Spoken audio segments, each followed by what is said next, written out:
Iran अरब मोर्चा बनाने की तैयारी में जुटा हुआ है। अमेरिका के नवनिर्वाचित राष्ट्रपति ट्रंप के खौफ से निपटने के लिए ईरान किस रणनीति पर काम कर रहा है, इस रिपोर्ट में देखिए।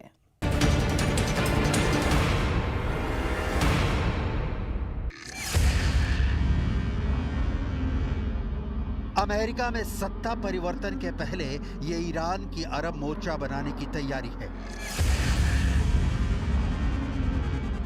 अमेरिका के नवनिर्वाचित राष्ट्रपति ट्रंप के खौफ से निपटने के लिए ईरान अरब मोर्चा बनाने पर फोकस कर रहा है। इसकी पहली कड़ी की तस्वीरें तेहरान से आई हैं। सऊदी अरब के general chief of staff Fayyad al Ruwaili ने ईरान के आर्म्ड फोर्सेस के chief of staff Mohammad Bagheri से मुलाकात की है। दोनों के बीच डिफेंस डील को लेकर वार्ता हुई है। डिटेल अभी नहीं आई है, लेकिन 5 पॉइंट में इसे समझने की कोशिश करते हैं कि ईरान के अरब मोर्चा बनाने के पीछे असली मकसद क्या है। पहला, सऊदी अरब के साथ पिछले साल से ही ईरान के रिश्ते में नया चैप्टर जुड़ा है, इसलिए ईरान सऊदी अरब के साथ नया गठजोड़ बनाना चाहता है। दूसरा, ईरान अमेरिका को मध्य पूर्व से बाहर करना चाहता है। तीसरा, अमेरिका के गैर मौजूदगी में मध्य पूर्व में चीन की ताकत बढ़ेगी तो ईरान का पक्ष मजबूत होगा। चौथा, ईरान अपने परमाणु कार्यक्रम को मुकाम पर पहुंचाना चाहता है। पांचवा, सऊदी अरब जैसा शक्तिशाली देश ईरान के साथ आता है तो जॉर्डन, तुर्की और मिस्र जैसे देश ईरान का साथ दे सकते हैं। ईरान इस वक्त बहुत बुरा फंसा हुआ है। इजराइल अटैकिंग मोड में है और इस बीच अमेरिका में सरकार बदल रही है। लिहाजा सुप्रीम लीडर अली खामनेई अरब मोर्चा बनाकर इजराइल को रोकने की कोशिश में हैं। जाहिर है इस अरब मोर्चा के मूल में इस्लाम बीज मंत्र है।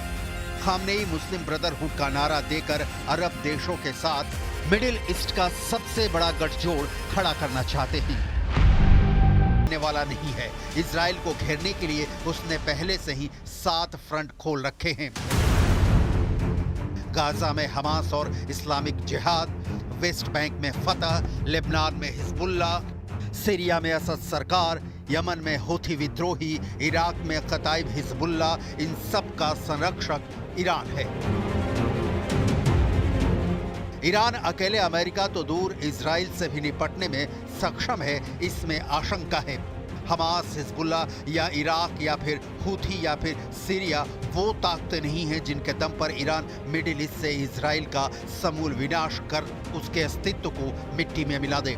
इसीलिए खामनेई शायद इजराइल के खिलाफ एक ऐसा संगठन खड़ा करना चाहते हैं जो मुसीबत में साथ दे। लेकिन ये दूर की कौड़ी दिख रही है। जो पास की दिख रही है वो ये कि 20 जनवरी के पहले इजराइल ईरान को साफ करने की तैयारी में है। ट्रंप के एडवाइजर माइक इवांस का कहना है कि ट्रंप चाहते हैं कि इजराइल अगले 8 हफ्ते में ईरान का काम तमाम कर दे।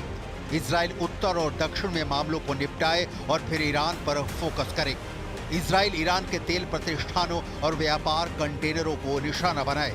ये सारा काम डोनाल्ड ट्रंप के शपथ लेने से पहले पूरा हो जाए।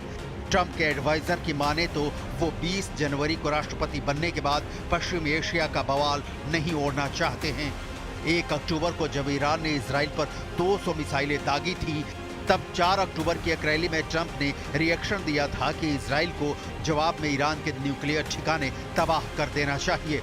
अब चुनाव जीतने के बाद ट्रंप ईरान के न्यूक्लियर ठिकाने नहीं बल्कि तेल प्रतिष्ठानों की बर्बादी चाहते हैं।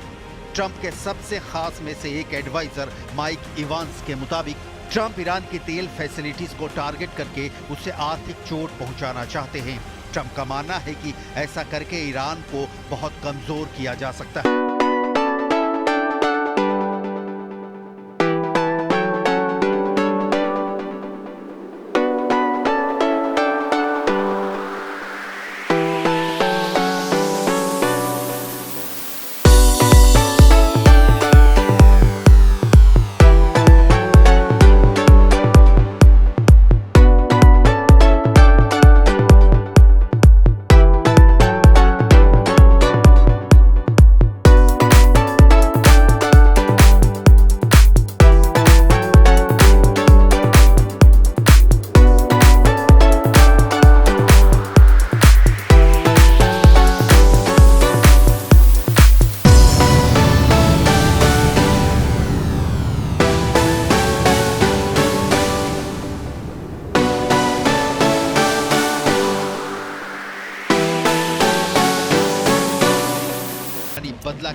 देखा जा रहा है।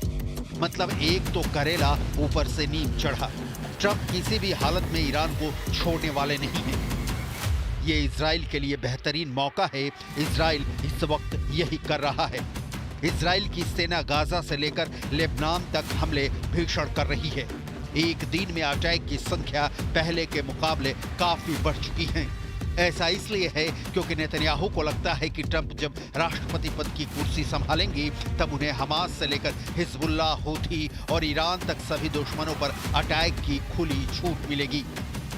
इजराइल के प्रधानमंत्री बेन्यामिन नेतन्याहू ने सिर्फ 24 घंटे में अमेरिका के नवनिर्वाचित राष्ट्रपति डोनाल्ड ट्रंप के साथ 3 बार फोन कॉल पर बात की है। इजराइल ट्रंप के सत्ता में आने को लेकर उत्साहित है और इसका कारण भी है। ये ट्रंप हैं जिन्होंने दिसंबर 2017 में यरूशलेम को इजराइल की राजधानी के रूप में मान्यता दी थी। तेल अवीव से अमेरिकी दूतावास को यरूशलेम स्थानांतरित करने के बाद अपनी बेटी इवांका ट्रंप से इसका उद्घाटन करवाया था। इसके बाद ट्रंप ने गोलान हाइट्स पर भी इजराइल की संप्रभुता को भी मान्यता दी, जो 1967 के 6 दिवसीय अरब इजराइल युद्ध के बाद से इजराइल के कब्जे में एक सीरियाई क्षेत्र है।